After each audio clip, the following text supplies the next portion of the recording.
Hello there. My name is Pam, and I am establishing a new channel for the purpose of informing people about autism and all I know about autism. What I do know is firsthand knowledge as a parent of a child with autism and as an educator of children with autism. Not a complete classroom full, but over 25 years of experience with one or two children in my classroom with autism. I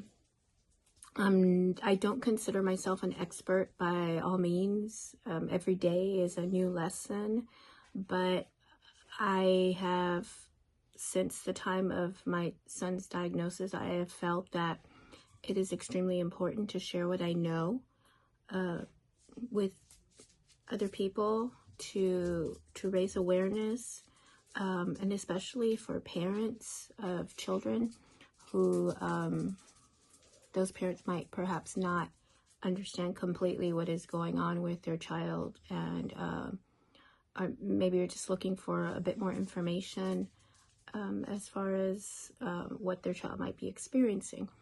All I want to share is my story, and in hopes of perhaps raising awareness and educating people about autism and how they can help others who are on the spectrum, or help or recognize that and perhaps provide a little more compassion in their lives, or do something to help that person, or recognize how to help a person who is on the spectrum. So a bit about my background. I am 53 years old. My son is 11 years old. He was diagnosed with autism spectrum disorder when he was 3. And so I was a geriatric patient, geriatric mom, a senior mom, because I was married for 10 years before my husband and I were blessed with our pregnancy. And I had suffered miscarriages before, so when my doctor asked if I wanted to have additional testing to make sure everything was all set, and I understood that there might be some kind of risk involved, I didn't want to risk it. I was ready for my baby. I knew that I had to be a mom to more than just my fur babies. I've loved children all my life, and I just had to be a parent. So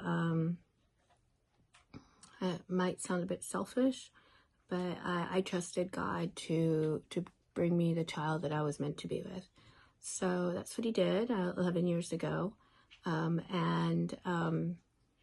So some of the things that I noticed early on when my child was younger, because I was, like most moms, like watching what are those milestones, which milestones was my child meeting. And for the first couple of years, everything was great. Everything was fine. He was progressing very well. In fact, he started walking pretty early. He was babbling, so it seemed like he was saying things like, I could have sworn that he told me I love you at like 4 months. And I have video.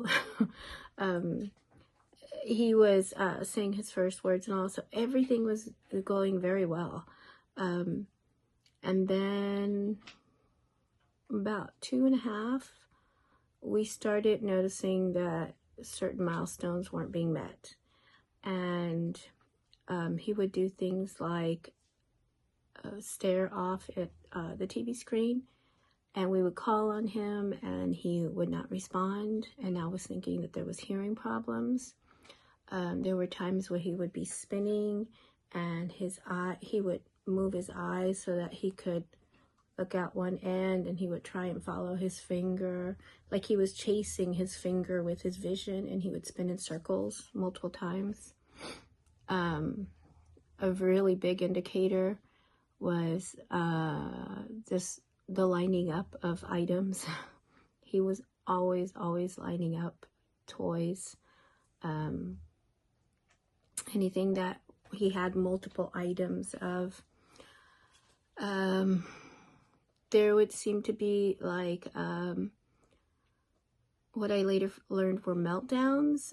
There would be moments where just he was completely overwhelmed, and to a stranger, it might seem like I didn't know how to control my child, or I had not raised my child right, that he was just out of control.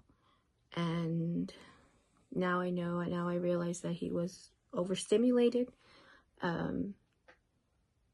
He would just, you couldn't hold him, you couldn't control him. He would scream and shout and fuss and throw himself down.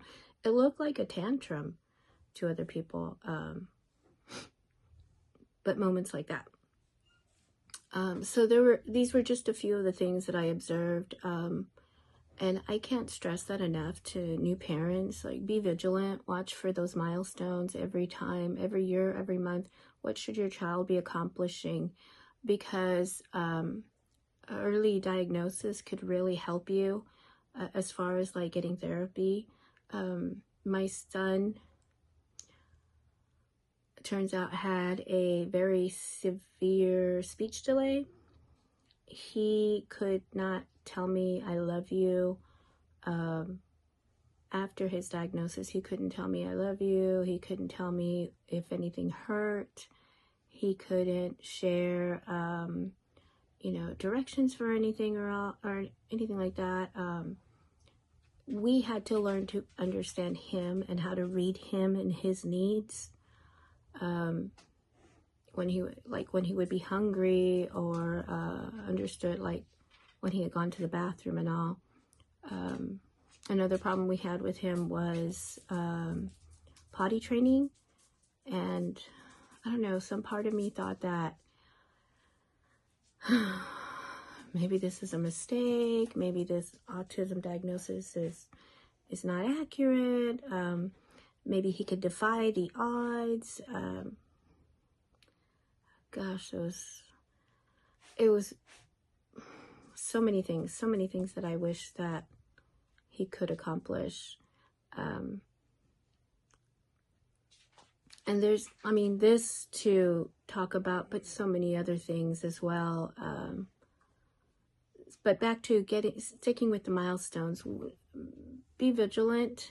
And if you start to notice these sorts of things, any early indicators of autism, when I knew that I really had to get him checked out was, there was a poster in my doctor's office, in his doctor's office, early signs of autism in children.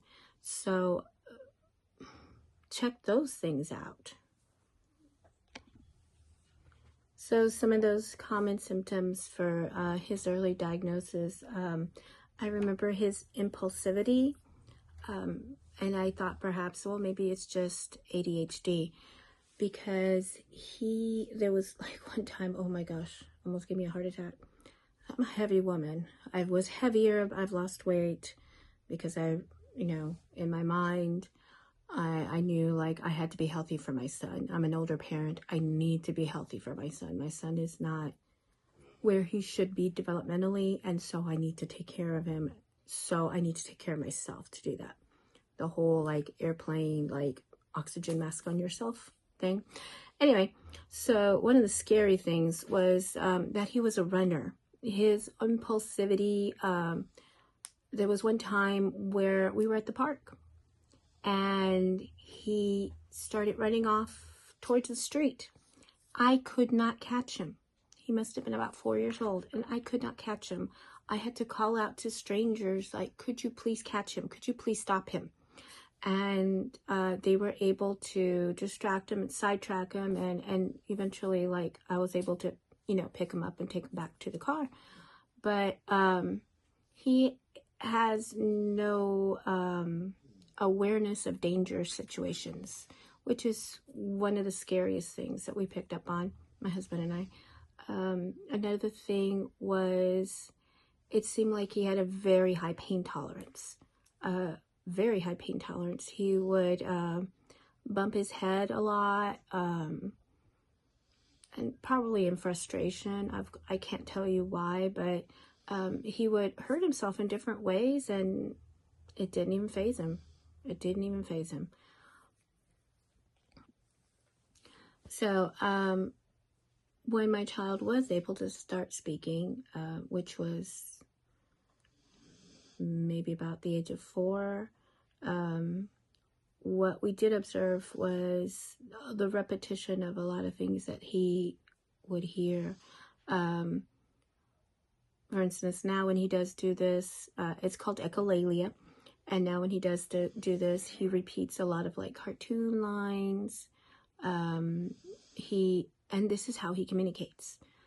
He has very few original sentences that he can express. But early on, you weren't sure. If you would ask him a yes or no question, he would say yes, yes, and then he would mean no. So there was no distinction between yes or no, or right or wrong, or he could not tell how people were feeling. If mommy or daddy were upset with him, didn't faze him. If mommy was crying, he would not be able to grasp onto the emotions of someone else. So these are just a few of the things that I have observed, my husband and I have observed. So please, my information is very scattered, and my experiences are limited to me and my child. But if you want more information, please look through various websites, like what are some early onset signs of autism. Talk to your child's doctor, his pediatrician, her pediatrician, about what they've noticed. And not every child on the spectrum is going to be as severe as my child, and there are some on the spectrum who have it worse. But please take note of your child's behaviors if you suspect anything. Of course, only a trained physician is going to be able to give you a full diagnosis and tell you what step to take from there. This is not something that would be cured. It is something that you learn to read your child. You learn as a parent to not expect things to be just as they were with maybe another child or with other children. And that's a whole other conversation by itself. That's like a whole mommy and me kind of, I need some help, I need some comfort kind of discussion. So I hope that this is the right choice for my channel, and I hope that I reach people who are in need of this type of information. Please let me know if this is something that interests you or you're curious about. I know that when I was new to all this, I could not find enough information. I could not learn enough about autism, spectrum disorder. But once I did learn something, I knew that I wanted to share more. So I try to educate my students. I try to educate my family members. And since I have started another YouTube channel, I'm going to do my best to try and share what I know. I don't know everything, but I'm just going to share what I know about children on the spectrum and what it is to be a parent of a child on the spectrum. So if you like what I had to say, or if you are interested, then please help support my channel. Hit that subscribe button, click like, and leave a comment below. And I'll see you soon. Take care.